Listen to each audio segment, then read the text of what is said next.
আজকে সকালে ব্রেকফাস্টে আমি আমার বেবিকে দিয়েছিলাম বাদাম সুজি দিয়ে আপেল। আমি যেভাবে এই বাদাম সুজিটা রান্না করে দিই সেটাই তোমাদের সাথে আজকে শেয়ার করছি।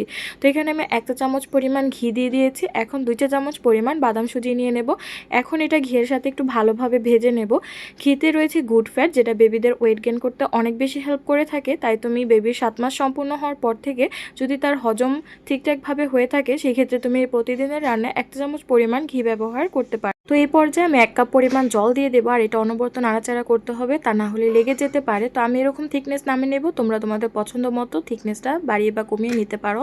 বাদাম সুজিতে রয়েছে চিনি গুঁড়া, পোলার চাল, সাধারণ চাল, আমন্ড সুজি, যেটা বেবিদের জন্য খুবই খুবই পুষ্টিকর। তোমরা চাইলে খেজুর, কলা বা আপেল বা ডিমের কুসুম, যেটা দিয়ে ইচ্ছে হয় সেটা দিয়ে খাওয়াতে পারবে। তো আমি এখানে আজকে আপেল স্টিম করে নিয়েছি। তোমরা চাইলে সিদ্ধ করে নিতে পারো, বাট সিদ্ধ করার চেয়ে স্টিম করে নিলে স্বাদটা অনেক বেশি ভালো থাকে। তো এই বাদাম সুজিটা তুমি ইনস্ট্যান্ট খুব অল্প সময়ে বেবিকে এই পুষ্টিকর খাবারটা বানিয়ে দিতে পারবে। তো এখন আমি এটা ম্যাশ করে নিচ্ছি। তোমরা চাইলে ব্লেন্ডার জারে নিয়ে ব্লেন্ড করেও নিতে পারবে, চাইলে একটু ফর্মুলা মিল্ক মিশিয়ে আর একটু পাতলা করেও নিতে পারবে। তো আশা করি আজকের ইজি রেসিপিটা তোমাদের কাছে ভালো লেগেছে। ভালো লাগলো অবশ্যই একটা লাইক, ফলো আর একটা শেয়ার করে দিও।